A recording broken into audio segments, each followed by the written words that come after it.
Trump বলেছেন যে তিনি ভেনেজুয়েলাকে আমেরিকার 51st স্টেট করতে চান এবং এটা সিরিয়াস ব্যাপার। উনি একদম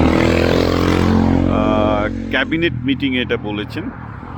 তাতে মার্কো রুবিওর সাই আছে এবং বলছেন যে এটা প্লেবিসাইট মেনেই হবে, অর্থাৎ ভেনেজুয়েলায় নির্বাচন কন্ডাক্ট করেই হবে, অর্থাৎ ভেনেজুয়েলার জনগণ যদি আমেরিকায় যোগ দিতে যায় তবেই হবে, যেটাকে প্লেবিসাইট বলে। কারণ কোনো একটা দেশ যদি অন্য দেশের সাথে যোগ দিতে যায়, আন্তর্জাতিক আইন বলে তাতে প্লেবিসাইট করাতে হয়, অর্থাৎ সেখানে নির্বাচন হবে এবং নির্বাচনে সেই দেশের লোক, ভেনেজুয়েলার লোকেরা যদি বলে যে তারা 51st স্টেট হিসেবে আমেরিকায় জয়েন করবে, হবে, তবে এটা হবে। এটা আমার ধারণা, যদি ইলেকশন হয় ভেনেজুয়েলায়, যে ভেনেজুয়েলা আমেরিকার 51st স্টেট হবে, হয়তো ভেনেজুয়েলার লোকজন, ম্যাসিভ চান্স আছে, হাই চান্স আছে, কারণ তারা বামপন্থী শাসনে যে পরিমাণ নিষ্পেষিত হয়েছেন, দারিদ্র্যের মধ্যে তাদেরকে কাটাতে হয়েছে, নিজেদের কুকুর বিড়াল ইঁদুর মেরে খেয়ে বাঁচতে হয়েছে।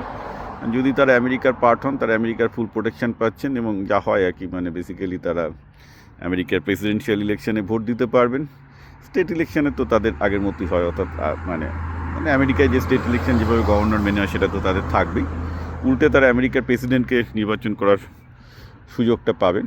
তাদের ইকুইভ্যালেন্ট স্টেট হয়তো একটা সাইজ অনুযায়ী দেওয়া হবে, আমি জানি না, মানে তাদের কী করে, সেনেটার তো দুটো পাবে, কংগ্রেসম্যান কটা দেওয়া হবে আমি জানি না তাদের। আর ইকুইভ্যালেন্ট যেটা প্রেসিডেন্সিয়াল আমাদের ইকুইভ্যালেন্ট ভোট বলা হয়, সেটা কটা সিট দেবে আমি জানি না, এটা কিসের বেসিসে দেবে সেটা আমি জানি না, হয়তো কম্পারেটিভ সাইজ দিয়ে দেবে। কারণ ভেনেজুয়েলার যে সাইজ, সেটা সমান সাইজের একটা আমেরিকান স্টেটকে যটা কংগ্রেস দেওয়া হয়, যটা ইলেকট্রাল ভোট দেওয়া হয়, অর্থাৎ ইকুইভ্যালেন্ট অফ প্রেসিডেন্সিয়াল ইলেকশন, সেভাবে দিয়ে হয়তো হিসাবটা করবে। তো প্রশ্ন হচ্ছে যে ভেনেজুয়েলার লোকজন প্লেবিসাইটে সমর্থ হবেন কিনা। আমার ধারণা হবেন, কারণ অবভিয়াসলি তারা যে দারিদ্রের মধ্যে দিয়ে গেছেন, মানে বামপন্থীদের হাতে, তারপর যদি আমেরিকা তাদেরকে যদি 51st স্টেট করতে চায়, আমার মতে তাদের কাছে এটা গোল্ডেন অফার। দেখেন কী করবেন, তারাই করবেন প্লেবিসাইট। কিন্তু আমার ধারণা অবাধ নির্বাচন হলে ম্যাক্সিমাম লোকজনই চাইবে, কারণ তাদের নিজস্ব ইন্ডিপেন্ডেন্স তো থাকছেই, এক্সেপ্ট তারা they become a part of US, যেটা অ্যাকচুয়ালি পোর্তো তো হয়েছিল। By the way, this is nothing new. Porto একসময় এরকম মার্কসিস্টদের হাতে চলে যাচ্ছিল, সেখান থেকে কিন্তু আবার পোর্তো ফিরিয়ে আনা হয়েছিল আমেরিকার গর্ভে। পোর্তো এখন আমেরিকার, তার জন্য একটা প্রোটেক্টার স্টেট। ওটা 51st স্টেট না, একটা প্রোটেক্টার স্টেট।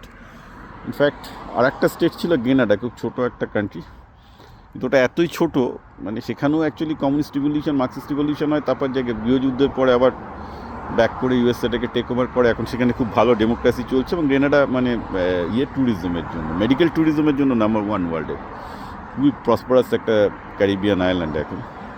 তো তারা এত ছোট দেশ ছিল, আমেরিকা নিতে চায়নি, তারা আমেরিকা জয়েন করতে চেয়েছে। ওকে, তো ইন এনি কেস পোর্তো একটু বড় হয়, আমেরিকা নিয়েছিল। এবার ভেনেজুয়েলার টপকস তেলের জন্য হচ্ছে, যে ভেনেজুয়েলার তেল আছে, আমেরিকা তেল বেচতে পারে, প্লাস ভেনেজুয়েলার স্টেবিলিটি দরকার, আর সাউথ আমেরিকার একটা দরকার, কিন্তু সেটা হলো আবার একটু গায়ানার এবার একটু সমস্যা হয়ে যাবে। যদিও গায়ানা এবং ট্রিনিডাড টবাগো এখন ইউএসের সাথে অ্যালাইন, ভীষণভাবে অ্যালাইন, ভেনেজুয়েলার জন্য অ্যালাইন ছিল।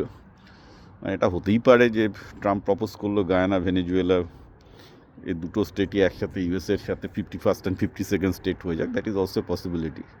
কারণ সেক্ষেত্রে এদেরও ভালো, দেখা যাক কী করে।